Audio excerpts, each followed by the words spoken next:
Слава Україні!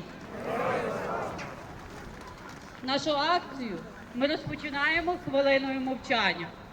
Зупинимось і схилимо голову. Помовчимо за героїв, за їхню відвагу, за їхній подвиг, за тих, хто віддав життя. Нехай ця тиша буде нашою пам'яттю, вдячністю, шаною.